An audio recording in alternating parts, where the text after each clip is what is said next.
teman-teman penikmat cerita-cerita horor di channel spesial horor, dimanapun kalian berada. Salam sehat dan sukses selalu buat kalian semua. Kali ini Mimin akan membawakan sebuah cerita horor dari akun Twitter @hororpsikologis yang berjudul Peta Umpet. Buat kalian yang sudah penasaran dengan ceritanya, langsung saja selamat menyimak kalau kalian masih berani. Suasana sore di kampung itu terasa sejuk. Matahari yang hampir tenggelam mewarnai langit dengan semburat jingga, memberikan suasana tenang di desa yang biasanya sunyi. Di sebuah lapangan kecil di tengah kampung, terdengar tawa riang anak-anak yang bersiap memulai permainan peta umpet. Rudi, Andi, Nia, Sari, dan beberapa teman lainnya sudah berkumpul menunggu giliran untuk bermain. Mereka tidak sabar memulai permainan yang sudah menjadi kebiasaan setiap sore ketika matahari hampir tenggelam. Rudi, yang paling tua di antara mereka, berdiri di tengah lapangan sambil mengedarkan pandangannya ke arah teman-temannya. "Jadi, siapa yang jaga duluan kali ini?" tanyanya. Suaranya terdengar lantang menarik perhatian semua anak. Andi yang biasanya tidak pernah keberatan menjadi penjaga, mengangkat tangan dengan semangat. "Biar aku saja yang jaga kali ini," katanya dengan senyum percaya diri. "Kalian semua sembunyi yang baik ya. Aku pasti akan menemukan kalian dengan cepat." "Ah, kamu selalu ngomong begitu, tapi aku selalu bisa sembunyi dengan baik," Nia menyahut sambil tertawa kecil menantang Andi. Dia merapikan rambut panjangnya yang terurai, bersiap untuk lari mencari tempat persembunyian. Sari, yang berdiri di samping Nia, ikut tersenyum. "Ayo, kita buktikan kalau kamu bisa menemukan kami, Andi," serunya, berlari lebih dulu menuju pohon besar di ujung lapangan. Andi pun mulai menghitung sambil menutup mata. 1, 2, 3, suaranya terdengar menggelegar di antara deru angin sore. Anak-anak lainnya langsung berlarian mencari tempat sembunyi. Nia dan Sari lari beriringan menuju pohon yang mereka tahu bisa menyembunyikan mereka dengan baik. Sementara Rudi dengan cerdiknya merunduk ke balik semak-semak lebat di sudut lapangan. "Cepat, sembunyi di sini," kata Sari kepada Nia, menunjuk ke arah batang pohon besar yang sering mereka gunakan untuk bersembunyi. Nia mengangguk dan segera merapat ke pohon itu. "Ini tempat yang bagus. Andi tidak akan menemukan kita di sini," katanya, sambil menoleh ke belakang untuk memastikan Andi belum selesai menghitung. Namun, di sela-sela tawa dan nafas yang memburu, Nia tiba-tiba mendengar langkah kaki lain selain langkah mereka. Langkah itu terdengar cepat dan ringan, seolah ada seseorang yang berlari di antara mereka. Nia mendadak merasa aneh dan menoleh ke arah Sari. Sari, kamu dengar tidak?" bisik Nia dengan suara pelan. Matanya bergerak ke arah asal suara itu.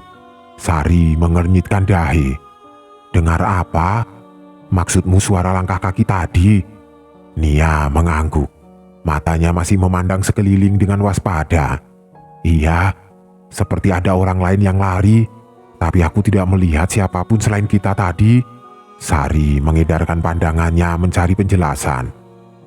"Mungkin cuma Andi yang kesini buat ngecek, atau mungkin salah satu dari teman kita," katanya dengan nada menenangkan. Namun dalam hatinya dia merasa sedikit cemas. Bagaimanapun juga mereka semua seharusnya sudah bersembunyi. "Sepertinya tidak cuma Andi deh, tapi mungkin aku salah dengar." Nia menghela nafas dan memutuskan untuk mengabaikan perasaan aneh itu. Setelah beberapa saat, terdengar suara Andi yang selesai menghitung. "Aku akan mulai mencari kalian, siap-siap kalian," teriaknya lantang. membuat suasana yang tadinya hening kembali dipenuhi dengan ketegangan permainan. Andi mulai berjalan mengelilingi lapangan, memperhatikan setiap sudut dengan teliti. Ketika dia berbalik ke arah pohon besar, dia melihat sosok anak laki-laki yang berdiri tidak jauh dari sana, dengan wajah asing dan pakaian yang agak kumal. Anak itu berdiri diam, tapi senyum kecil terukir di wajahnya. Kamu siapa?" tanya Andi dengan nada terkejut. Wajah anak itu terlihat tidak dikenal, dan Andi yakin dia belum pernah melihatnya sebelumnya, apalagi di kampung ini. Anak laki-laki itu tidak menjawab. Dia hanya menatap Andi dengan senyuman yang terus menempel di wajahnya. Lalu berlari menjauh ke arah pepohonan di belakang lapangan, menghilang dengan cepat. Andi merasa bingung dan tidak tahu harus berbuat apa. Apa mungkin dia anak kampung sebelah ya, pikirnya. Namun permainan masih berlangsung. Jadi Andi melanjutkan pencariannya. Dia tidak ingin terlalu memikirkannya. Ketika Andi berhasil menemukan semua teman-temannya, mereka berkumpul di tengah lapangan seperti biasa. Namun Nia tiba-tiba mengernyitkan dahi saat melihat ke arah pinggiran lapangan. Siapa anak baru itu tadi?" tanya Nia dengan nada bingung. Dia menunjuk ke arah anak laki-laki yang tadi dilihat oleh Andi, yang kini berdiri agak jauh dari mereka, masih menatap mereka dengan senyum aneh. Rudi yang juga memperhatikan menggelengkan kepala. "Aku tidak kenal dia. Kapan dia datang? Aku tidak lihat dia waktu kita mulai main." Sari, yang biasanya selalu tahu siapa saja anak-anak di sekitar kampung, tampak bingung. "Aku juga tidak pernah melihat dia di sini. Dia ikut main sama kita dari awal." Mereka semua saling berpandangan mencari jawaban yang tidak ada.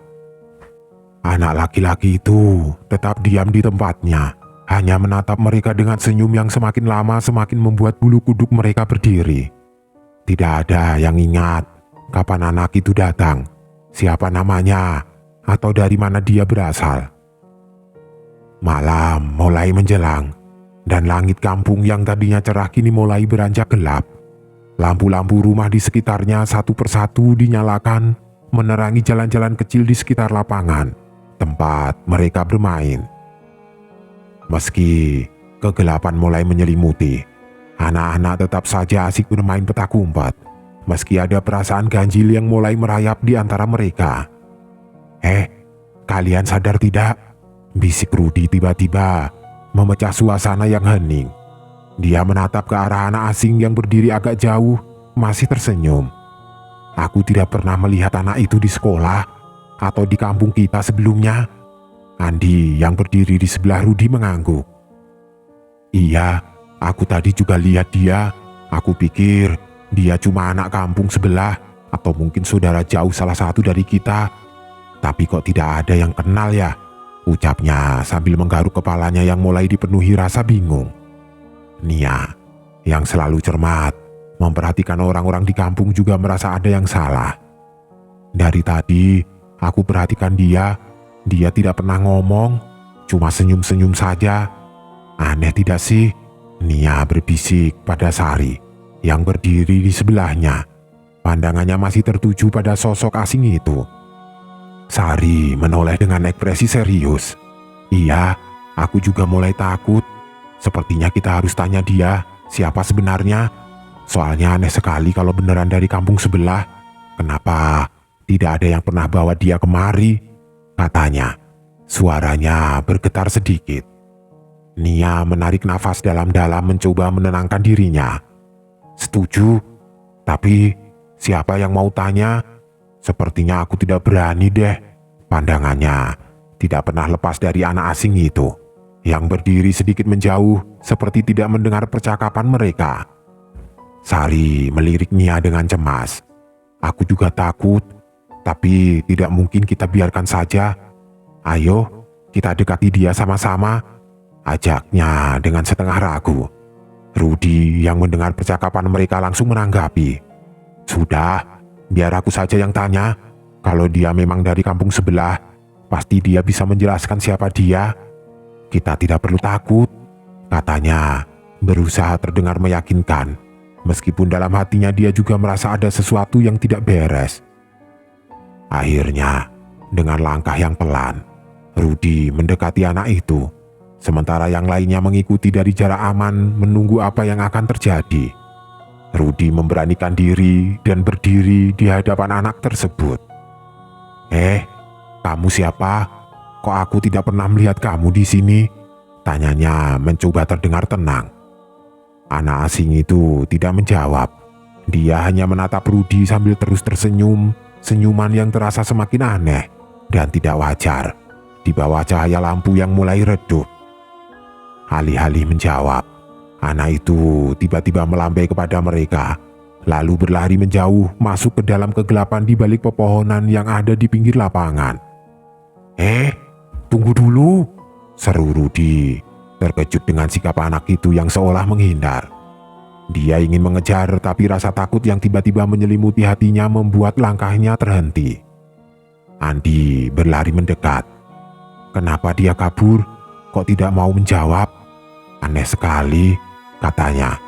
Nafasnya sedikit memburu karena rasa cemas yang mulai muncul. Kita biarkan saja dia pergi, tanya Sari dengan nada khawatir. Dia memegang tangan Nia erat-erat, berusaha mencari rasa aman. Kita tidak tahu dia siapa, tapi sebaiknya kita tidak usah mengejarnya, jawab Nia cepat. Sepertinya tidak benar kalau kita terus main sama dia. Perasaanku tidak enak dari tadi. Meskipun rasa tidak nyaman mulai memenuhi hati mereka, anak-anak itu tetap memutuskan untuk melanjutkan permainan. Mereka tidak ingin terlihat penakut di hadapan satu sama lain. Meski di dalam hati, semua merasa tidak tenang. Ronde selanjutnya dimulai, dan Andi kembali menjadi penjaga. Namun setiap kali mereka hampir menemukan anak asing itu, dia selalu berhasil menghilang dengan cara yang aneh. Rudi yang melihatnya beberapa kali mulai merasa curiga. Ini bukan petak umpet biasa, gumamnya pada diri sendiri saat dia menyusuri lapangan untuk mencari teman-temannya. Aku lihat dia lari ke sini, bisik Sari saat dia bersembunyi di balik pohon dengan Nia. Tapi anehnya, dia selalu bisa ngilang pas kita dekat. Serasa dia tahu persis kemana harus sembunyi. Ini benaran bikin merinding, Sar, balas Nia dengan suara gemetar. Masa iya ada anak yang bisa sembunyi seperti itu? Rasanya tidak mungkin. Namun permainan terus berlanjut. Meskipun suasana semakin lama semakin mencekam. Setiap kali anak-anak itu berpikir mereka sudah dekat dengan tempat persembunyian anak asing tersebut, dia tiba-tiba muncul di tempat lain seolah-olah dia tahu kemana mereka akan datang. Bayangannya seperti selalu menyelinap di balik kegelapan malam yang semakin pekat. Dan setiap kali dia muncul, senyuman misterius itu tidak pernah lepas dari wajahnya. Hingga pada satu titik, Sari yang mulai merasa sangat tidak nyaman memutuskan untuk berhenti. Sudah cukup, aku tidak mau main lagi. Ada yang aneh sama anak itu, katanya dengan nada ketakutan sambil menarik tangan Nia. Rudi yang mendengar berusaha menenangkan teman-temannya. Kita selesaikan satu ronde lagi, habis itu kita berhenti. Kalau dia benar-benar tidak mau mengasih tahu siapa dia, kita pulang saja. Namun dalam hati mereka, semua tahu bahwa malam ini permainan petak umpet mereka tidak lagi terasa seperti permainan biasa. Sesuatu yang tidak bisa dijelaskan sedang terjadi. Dan anak asing itu tampaknya menyimpan rahasia yang lebih menyeramkan dari yang bisa mereka bayangkan. Setelah beberapa kali ronde, kegelapan malam mulai terasa lebih pekat dan suasana semakin mencekam. Angin dingin malam berhembus membuat dedaunan berbisik pelan seakan memperingatkan mereka. Rudi, yang paling tua di antara anak-anak itu, memutuskan bahwa sudah waktunya untuk pulang. Sudah malam, sebaiknya kita pulang. Besok kita lanjut lagi, katanya dengan nada tegas, meskipun ada sedikit kegelisahan di wajahnya. Semua anak setuju. Mereka merasa lelah dan anehnya, permainan malam itu tidak lagi menyenangkan seperti biasanya. Satu persatu, mereka mulai berjalan menuju rumah masing-masing. Namun, tiba-tiba, Nia yang berada di barisan belakang menghentikan langkahnya. "Tunggu," Nia berkata dengan suara pelan tapi penuh kecemasan. "Di mana Sari?" Semua anak berhenti seketika. Mereka saling berpandangan dengan ekspresi bingung. Rudy memandang ke seliling lapangan yang mulai diselimuti kegelapan. "Bukannya dia barusan di sini sama kita?" tanyanya. Meskipun dia tahu tidak ada yang benar-benar memperhatikan keberadaan Sari sejak mereka memutuskan untuk berhenti bermain. Andi, yang biasanya cepat merespon, berusaha menenangkan teman-temannya. "Mungkin dia masih sembunyi. Tadi kan dia sempat bilang mau cari tempat sembunyi baru. Ayo, kita cari lagi," sarannya sambil menepuk pundak Nia yang terlihat mulai panik. Nia menggeleng pelan. "Tapi dia tidak pernah sembunyi sejauh ini. Biasanya dia ikut kita pas mau pulang. Aku merasa ada yang tidak beres," gumamnya. Suaranya sedikit bergetar. Meski diliputi perasaan tidak nyaman, mereka kembali ke lapangan dan mulai mencari Sari.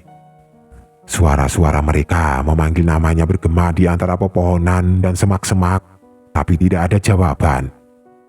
"Sari, Sari, Sari, Sari, Sari, Sari, Sari, Sari, Sari, Sari, Sari, Sari. Mereka memeriksa setiap sudut persembunyian yang bisa digunakan Sari, bahkan sudut-sudut yang jarang mereka periksa. Namun Sari tetap tidak ditemukan. "Kita sudah cari di mana-mana, dia tidak ada," kata Rudy dengan suara rendah. Wajahnya mulai pucat. Andi menggigit bibirnya. Dia tidak mungkin pulang duluan tanpa bilang. Sari tidak pernah seperti itu. Nia yang sudah mulai menangis kecil menatap Rudy dengan penuh harap. "Apa yang harus kita lakukan sekarang? Aku takut." Namun, di tengah kecemasan mereka, hanya ada satu orang yang tampak tidak peduli. Anak asing itu. Dia berdiri di pinggir lapangan dengan senyuman samar yang anehnya terasa semakin tidak wajar. Matanya memandang lurus ke arah mereka seakan menikmati kepanikan yang sedang melanda kelompok itu. Rudy mengerutkan kening. Matanya berkilat marah. "Dia pasti tahu sesuatu," teriaknya penuh emosi. Langkahnya cepat mendekati anak asing itu sementara yang lain mengikuti dari belakang dengan cemas. "Kamu tahu di mana Sari?" tanya Rudy dengan nada mendesak. Nafasnya berat. Namun anak asing itu tetap diam, hanya menatapnya dengan senyum yang semakin lebar. Seolah-olah semua ini hanyalah lelucon baginya. "Jawab," bentak Andi yang mulai kehilangan kesabaran. "Apa yang kamu lakukan sama Sari?" Tapi anak itu tidak merespon. Malah tiba-tiba berbalik dan mulai berlari menuju hutan kecil di pinggir kampung. Jangan lari!" Rudy berteriak. Dan tanpa berpikir panjang dia mulai mengejar anak tersebut.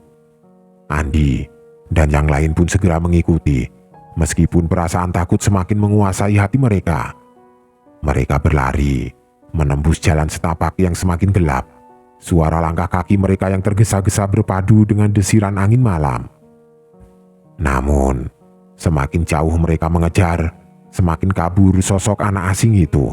Seolah-olah dia menghilang di balik bayangan, bergerak lebih cepat dari yang seharusnya mungkin bisa dilakukan. "Di mana dia?"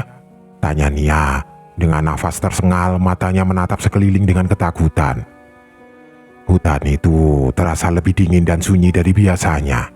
Rudy yang berada di depan berhenti sejenak. Dia menyadari bahwa mereka sudah terlalu jauh masuk ke dalam hutan. Sosok anak asing itu tidak terlihat lagi, seolah lenyap begitu saja. Andi yang masih berusaha menangkap nafas akhirnya berbicara. Kita harus lapor ke orang dewasa. Ini sudah tidak beres," katanya dengan suara lelah dan cemas. Rudy mengangguk pelan, wajahnya terlihat penuh kekhawatiran. Iya, kita tidak bisa mencari dia sendirian. Sari benar-benar hilang. Dan anak itu, Rudy menoleh ke arah tempat terakhir kali mereka melihat anak asing itu, tetapi dia sudah tidak ada. Dia bukan manusia biasa. Tanpa sepatah kata lagi, mereka semua sepakat untuk meninggalkan hutan dan segera mencari bantuan. Namun, jauh di dalam hati mereka, rasa takut akan apa yang sebenarnya terjadi mulai menguasai. Apa yang terjadi pada Sari? Dan siapa sebenarnya anak asing itu? Pertanyaan-pertanyaan itu terus menggema di benak mereka saat mereka berlari kembali ke kampung. Berharap jawaban tidak akan lebih mengerikan dari yang mereka bayangkan. Malam semakin larut ketika Rudy, Nia, dan Andi tiba di rumah masing-masing dengan langkah tergesa dan nafas yang masih tersengal. Tanpa buang waktu, mereka segera menceritakan kepada orang tua mereka tentang hilangnya Sari. Tentu saja, kabar ini langsung membuat geger seluruh kampung. Warga dengan cepat berkumpul di tengah-tengah kampung. Beberapa orang membawa senter sementara yang lain sibuk menyiapkan peralatan untuk membantu pencarian. Di antara suara gaduh dan keramaian, seorang ibu bertanya kepada Nia dengan wajah cemas. "Kapan terakhir kali kalian melihat Sari? Apakah dia sempat bilang sesuatu sebelum menghilang?" Nia menggeleng pelan, masih terisak. "Dia sembunyi, Bu. Kami pikir dia masih main. Tapi waktu kami mau pulang, dia tidak ada." Andi yang berdiri di sebelahnya menambahkan dengan suara serak. "Kami sudah mencari di lapangan dan di sekitar hutan. Tapi dia tidak ketemu, Bu. Dan yang lebih aneh lagi..." Andi berhenti sejenak, menoleh ke arah Rudy yang sejak tadi hanya diam dengan wajah penuh kebingungan. "Ada seorang anak asing yang ikut main sama kita," sambung Rudy dengan suara lebih tegas. "Kami tidak tahu siapa dia dan tidak ada yang kenal dia di kampung ini. Tapi dia terus ikut permainan kita dan sekarang Sari hilang." Para orang tua saling berpandangan, mencoba mencerna informasi itu. Beberapa dari mereka berbisik satu sama lain sementara yang lain hanya menatap dengan ekspresi tidak percaya. "Anak asing?" salah seorang warga bertanya. Suaranya terdengar skeptis. "Di kampung kita tidak ada anak baru, apalagi ikut main sama kalian." "Iya, pasti anak itu yang tahu di mana Sari," seru Rudy lagi dengan penuh keyakinan. "Dia pasti ada hubungannya." Di tengah kerumunan, tiba-tiba seorang kakek tua, Pak Dargo namanya, yang biasanya jarang berbicara, membuka mulutnya. Suaranya pelan, tapi jelas terdengar di tengah keheningan yang mulai merayap. "Anak yang kalian ceritakan, mungkin itu bukan anak biasa," katanya sambil menghela nafas panjang. Semua orang terdiam. Mata mereka tertuju pada Pak Dargo, seolah-olah kata-katanya membawa suasana dingin yang menggetarkan. Bahkan, suara jangkrik yang sebelumnya mengisi malam terasa lenyap dalam sekejap. Nia merinding, dan dia mendekat ke ibunya mencari perlindungan. "Maksudnya, apa kek?" tanya salah seorang warga dengan nada penasaran namun sedikit takut. Pak Dargo mengusap janggutnya yang sudah memutih sebelum melanjutkan.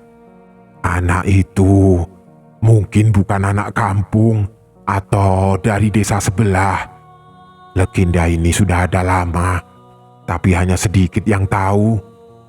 Bertahun-tahun yang lalu, ada seorang anak yang hilang saat bermain petak umpet di lapangan yang sama." "Hilang?" tanya Andi, matanya melebar. "Apa yang terjadi dengan anak itu, kek?" Kakek itu mengangguk, wajahnya berubah serius. "Iya, anak itu tidak pernah ditemukan. Meskipun seluruh kampung mencarinya selama berhari-hari, jejaknya menghilang begitu saja. Warga akhirnya menganggap anak itu telah tersesat di hutan, atau lebih mengerikan, di bawah sesuatu yang tidak terlihat oleh mata biasa. Nia menggigit bibirnya, merasa bulu kuduknya meremang. Dan maksud kakek, anak yang kami lihat tadi, Pak Dargo menatap mereka semua dengan tatapan berat. Beberapa orang yang lebih tua seperti aku pernah mendengar cerita tentang anak-anak yang bermain di lapangan itu dan tiba-tiba melihat sosok seorang anak asing. Anak itu selalu tersenyum, seolah-olah dia ingin ikut bermain. Tapi dia bukan anak biasa. Dia adalah arwah yang terjebak di sana, menunggu anak-anak lain untuk menemaninya. Jadi, dia arwah yang tersesat, bisik Nia dengan mata membesar, tidak percaya pada apa yang baru saja didengarnya. Pak Dargo mengangguk. Dan jika benar, seperti yang kalian katakan, dia mungkin sedang mencari teman baru, teman yang tidak akan pernah pulang. Sontak, suasana kampung menjadi semakin tegang. Suara orang-orang yang tadinya berbincang dan mendiskusikan pencarian, kini berubah menjadi desas-desus penuh ketakutan. Warga yang semula hanya menganggap hilangnya Sari sebagai kecelakaan biasa, kini mulai berpikir bahwa ada sesuatu yang jauh lebih mengerikan yang terjadi. Salah seorang ibu menatap Rudi, Nia, dan Andi dengan cemas. Apa yang harus kita lakukan sekarang? Bagaimana kita bisa menemukan Sari kalau itu benar? Pak Dargo menundukkan kepalanya seolah-olah tidak memiliki jawaban yang pasti. Kita harus mencari, tapi bukan hanya di hutan.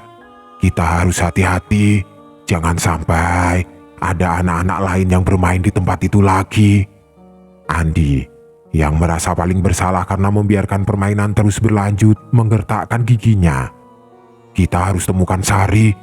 Aku tidak peduli apapun itu. Kita tidak bisa meninggalkan dia. Namun, dalam hati, mereka semua tahu bahwa apa yang mereka hadapi bukanlah hal biasa. Anak yang mereka lihat bukan hanya sosok asing, melainkan sesuatu yang jauh lebih gelap dan berbahaya.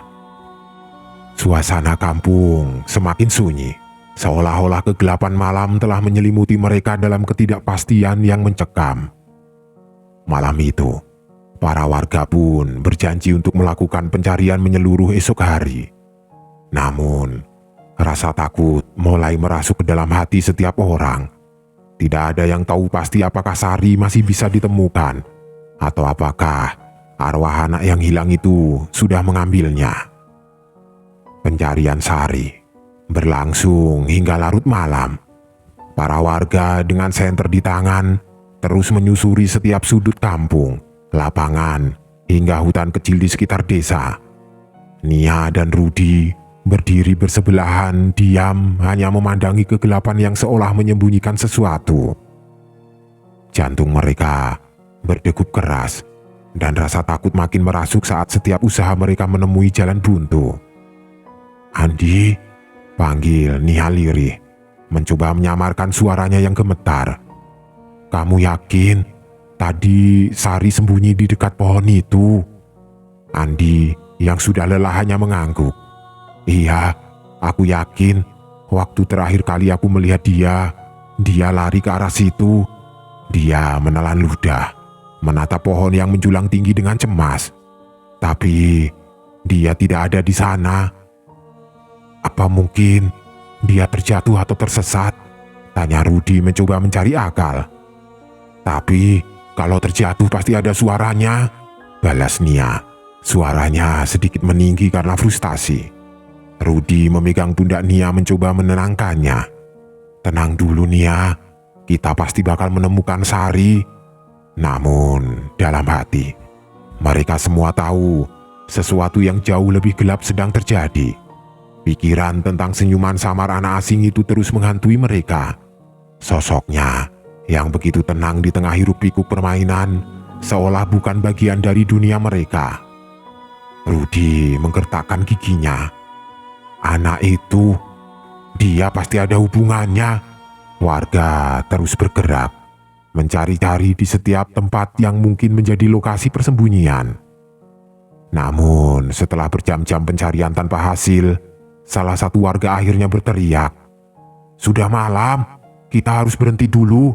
Pencarian bisa dilanjutkan besok pagi." Sambil menghela nafas berat, mereka semua kembali ke kampung. Nia, Andi, dan Rudi berjalan pulang dengan perasaan hampa. Tidak ada yang berbicara di sepanjang jalan, namun pikiran mereka dipenuhi oleh pertanyaan dan ketakutan. Esok harinya, seperti yang dijanjikan, pencarian dilanjutkan. Warga kampung bersama tim pencari menyisir setiap sudut kampung dengan lebih teliti. Namun, Sari tetap tidak ditemukan. Hari demi hari berlalu, dan jejaknya seolah lenyap begitu saja, menyisakan luka yang dalam bagi seluruh kampung. Di salah satu sudut rumah, Nia duduk terdiam menatap keluar jendela dengan pandangan kosong. "Rudi," katanya akhirnya memecah keheningan. "Apa kamu percaya anak itu adalah arwah?" Rudi mendekat, menghela nafas panjang. "Aku tidak tahu, Nia, tapi yang jelas dia bukan anak kampung sebelah. Aku sudah tanya semua orang dan tidak pernah ada yang melihat dia." Nia menggeleng pelan, mencoba mencerna semua yang terjadi. "Jadi, mungkin benar apa yang kakek Dargo bilang, bahwa anak itu sudah lama hilang dan terjebak di lapangan itu." Andi, yang mendengar pembicaraan mereka berjalan mendekat. "Kalau begitu, kenapa dia baru muncul sekarang? Kenapa tidak ada yang pernah lihat dia sebelumnya?" Mereka terdiam, masing-masing tenggelam dalam pikiran masing-masing. Hati mereka dipenuhi dengan rasa bersalah dan ketidakpastian. Akhirnya, Rudi, Andi, dan Nia berjanji satu hal. Mereka tidak akan pernah bermain di lapangan itu lagi. Mereka bahkan tidak ingin membicarakan tentang anak asing itu, seolah-olah dengan melupakan mereka bisa menghindari kenyataan yang mengerikan. Namun, meski mereka berusaha melupakan, perasaan aneh tetap menyelimuti kampung tersebut.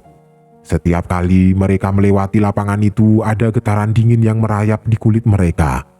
Seakan-akan lapangan itu sudah berubah menjadi tempat yang berbeda, sebuah tempat di mana dunia nyata dan dunia gaib saling bertemu. Beberapa hari kemudian, di suatu sore yang sunyi, seorang anak kecil dari kampung sebelah terlihat bermain sendiri di lapangan tersebut. Dia berlari-lari kecil, tertawa sendiri sambil menyusuri lapangan. Andi, yang kebetulan melewati lapangan, memperhatikan anak kecil itu dari kejauhan. Apa yang dia lakukan di sini sendirian? Pikir Andi merasa cemas. Tiba-tiba, sebuah suara aneh muncul dari belakang Andi. Suara langkah kaki kecil yang hampir tidak terdengar, namun cukup jelas untuk membuat bulu kuduknya meremang. Andi menoleh, dan di sana, di balik pepohonan yang teduh, terlihat sosok seorang anak dengan wajah yang tidak dikenal. Anak itu tersenyum lebar, tatapannya menembus Andi seolah-olah memanggilnya untuk ikut bergabung. Wajahnya yang pucat dan senyuman yang samar itu membuat Andi mundur perlahan, darahnya terasa membeku. Sosok anak itu berdiri diam, menunggu.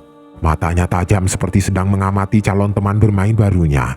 Andi menelan ludah, dan dengan perasaan takut yang luar biasa, dia berbalik dan berlari secepat mungkin meninggalkan lapangan itu. Sementara itu, di lapangan, anak kecil yang tadi terlihat bermain sendiri, kini tertawa senang tanpa menyadari bahwa dia tidak benar-benar sendirian. Di balik pepohonan, di antara bayangan, anak asing yang misterius itu menunggu, siap untuk bermain petak umpet lagi. Kali ini dengan korban baru. Pencarian Sari mungkin telah dihentikan, tetapi bayangan senyuman anak asing itu tidak akan pernah hilang dari ingatan Rudi, Nia, dan Andi. Lapangan itu kini menjadi tempat yang terlarang, tempat di mana satu nyawa hilang tanpa jejak, dan arwah yang terperangkap terus menunggu. menunggu teman bermain yang tidak akan pernah kembali.